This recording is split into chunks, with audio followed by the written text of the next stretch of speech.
दिल्ली के पूर्व उप मुख्यमंत्री मनीष सिसोदिया के लिए आज का दिन बेहद अहम है। दिल्ली हाईकोर्ट आज उनकी जमानत याचिका पर फैसला सुनाएगा। जी हां, जस्टिस स्वर्ण कांता शर्मा, जिसने इस मामले में फैसला सुरक्षित रखा था, वो आज इस मामले में अपना फैसला सुनाएंगी।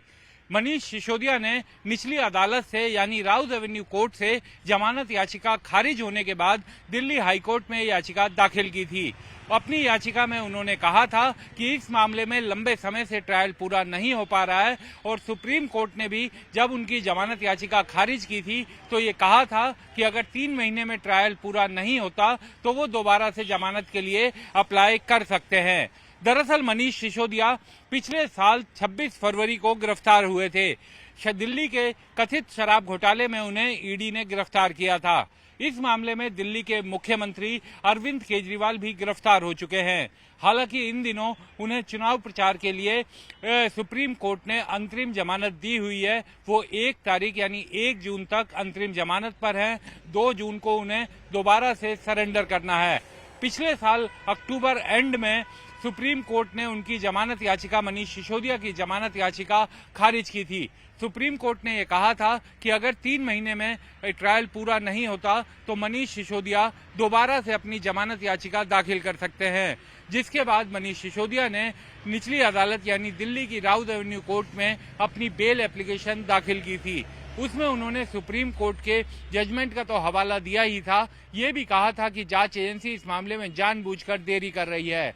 जबकि ईडी ने कहा कि याचिकाकर्ताओं की तरफ से कई एप्लीकेशंस ऐसी लगाई गई जिसमें कोर्ट का बहुमूल्य समय खराब हुआ और ट्रायल में देरी हुई।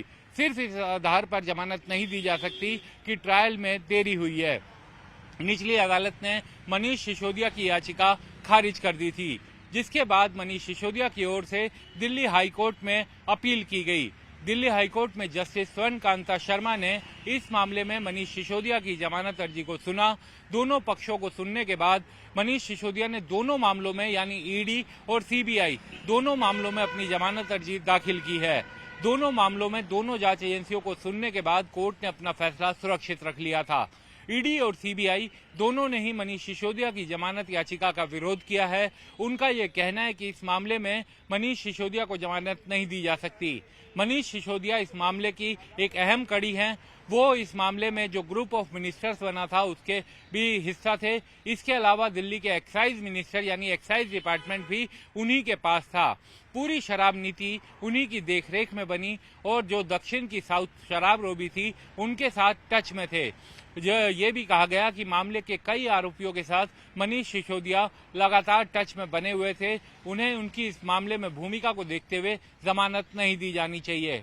वहीं मनीष सिसोदिया की तरफ से कहा गया कि इस मामले में सुप्रीम कोर्ट ने साफ ये कहा था कि 3 महीने में अगर ट्रायल पूरा ना हो तो दोबारा से जमानत के लिए आवेदन कर सकते हैं और उस पर विचार किया जा सकता है।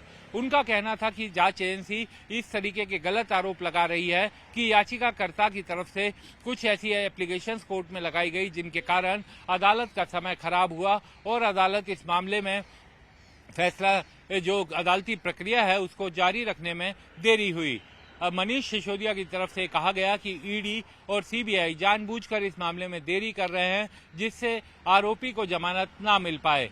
दोनों पक्षों की दलीलों को सुनने के बाद हाईकोर्ट ने अपना फैसला सुरक्षित रख लिया था। मंगलवार शाम 5 बजे हाईकोर्ट इस मामले में अपना फैसला सुनाएगा। जाहिर बात है मनीष सिसोदिया के लिए ये फैसला बहुत ही अहम है क्योंकि इस समय सुप्रीम कोर्ट की वैकेशंस चल रही हैं। वैकेशंस बेंच ही केवल बैठ रही है और मनीष सिसोदिया को ये उम्मीद है कि अगर आज जमानत मिले तो वो भी अरविंद केजरीवाल की तरह चुनाव प्रचार में जुट सकते हैं। दिल्ली में 25 मई को चुनाव होना है। अरविंद केजरीवाल को 1 जून तक के लिए अंतरिम जमानत मिली है। 1 जून को पंजाब में भी चुनाव है और माफ कीजिएगा 1 जून को पंजाब में चुनाव है और 2 तारीख को अरविंद केजरीवाल को सरेंडर करना है। तो एक तरह से कह सकते हैं कि दिल्ली और पंजाब दोनों में ही अरविंद केजरीवाल अपना चुनाव प्रचार कर सकते हैं। सुप्रीम कोर्ट में अरविंद केजरीवाल को लेकर भी एक लंबी बहस चली थी। उनके फैसले पर भी कई तरह के बयान सामने आए। लोगों की अलग अलग राय भी सामने आई कि इस तरह के मामले में इंटरिम जमानत नहीं दी जानी चाहिए। वहीं कुछ लोगों का कहना था कि तथ्यों को देखते हुए कोर्ट ने अंतरिम जमानत दी है। बहरहाल इस मामले में अरविंद केजरीवाल को जो राहत मिली उसने आम आदमी पार्टी को एक नई जान दी।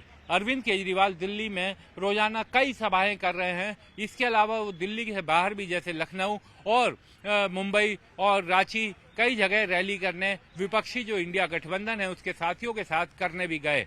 अब अगर मनीष सिसोदिया की जमानत पर कोई फैसला आता है, अगर मनीष सिसोदिया की जमानत अर्जी खारिज होती है तो निश्चित तौर पर आम आदमी पार्टी और उनके लिए एक बड़ा झटका होगा। जो पिछले करीब फरवरी, क्योंकि फरवरी से वो जेल में है तो करीब 1.25 साल से ज्यादा समय हो गया उन्हें जेल में, वो उम्मीद ये कर रहे हैं कि अब इस मामले में उन्हें जमानत मिले और वो भी बाहर आकर चुनाव प्रचार में शामिल हो सके।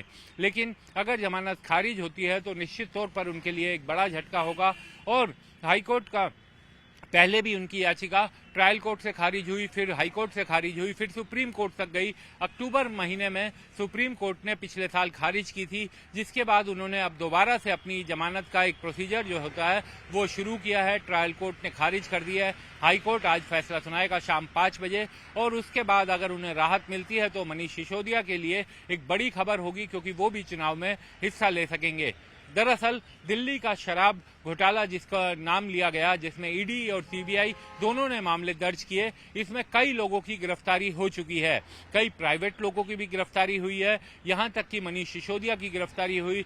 अरविंद केजरीवाल की इस मामले में गिरफ्तारी हो गई, जो दिल्ली के मुख्यमंत्री हैं उनको भी ईडी ने गिरफ्तार कर लिया। लेकिन चूंकि दिल्ली और देश के चुनाव की घोषणा 16 तारीख को हुई थी, 16 मार्च को और 21 मार्च को अरविंद केजरीवाल को गिरफ्तार किया गया, तो उनके वकीलों ने दलील दी कि चुनाव को देखते हुए उनकी गिरफ्तारी की गई और जानबूझकर इसलिए की गई कि वो चुनाव प्रचार में हिस्सा ना ले सके।